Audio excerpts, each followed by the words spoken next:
Hi, my name is Tina Lacey, and for my topic, I had Apple versus the United States government in the encryption dispute.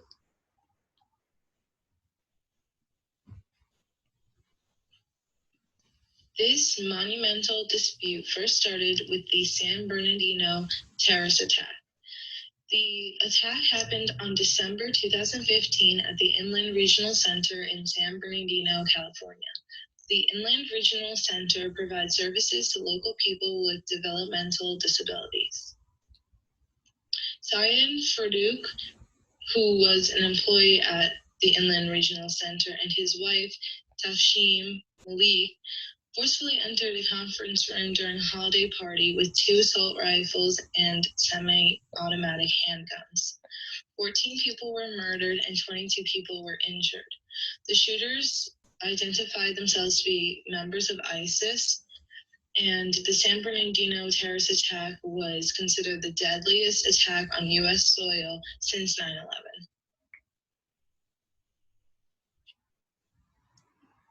Farouk, who was one of the shooters in the terrorist attack, was issued an iPhone by his employer that was believed to contain critical information regarding the deadly terrorist attack.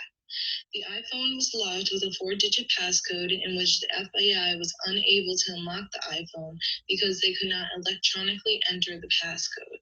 They had to do everything with the passcode manually. Apple's new iOS software contains technology that will automatically erase the information on the device if an incorrect passcode is entered 10 consecutive times. As a result of being unsuccessful in unlocking the iPhone, the FBI reached out to Apple requesting that they assist in unlocking the iPhone. The Apple Corporation refused to assist the FBI in unlocking the iPhone. Encryption is a process of coding the information that is sent from one user to another or to a group of users. The Apple iOS update permits only the sender and the receiver of the message to be able to decrypt it. iPhones have full disk encryption in which the data on the device is unreadable until the iPhone's password is entered. iOS 8 is designed with data protection in which the user-created password and the iPhone's personal ID number create an encryption key that can take up to 5.5 years to bypass using a brute force attack.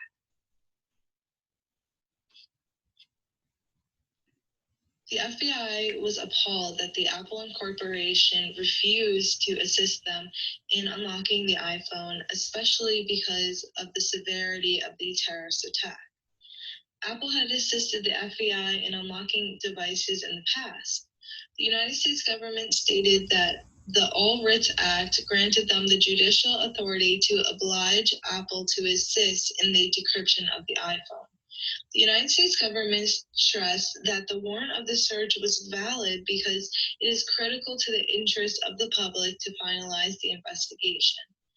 The FBI also stated that it would not require inordinate effort for Apple to comply with the requests of the warrant.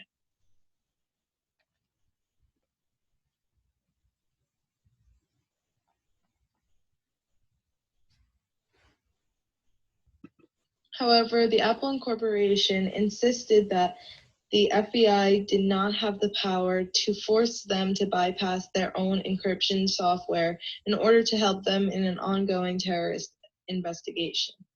The newer encryption of Apple devices has made it impossible for anyone to unlock an iPhone without the user's passcode. Unlocking the device would grant the government illegitimate access to the data of consumers. After each unsuccessful attempt, the iPhone security software inflicts a time delay in order to help prevent attackers from gaining access to the device. The Apple Corporation values protecting the data of their consumers and deemed it vital that they deny the U.S. government the right to be able to have access to encrypted data out of fear that it will become a precedent in which the U.S. government continually feels entitled to their consumers' data. Enabling the U.S.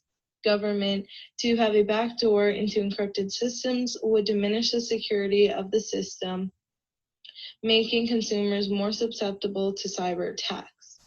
If a backdoor was influenced into the Apple technology, this same backdoor could be taken advantage of by various other cyber criminals. In conclusion, the courts ruled that the All Writs Act did not legally require the Apple Incorporation to aid the FBI in their investigation by disabling the encrypted lock screen passcode of an iPhone. Apple and other technology companies such as Google have proclaimed that it is their number one priority to protect their consumers from a malicious attack.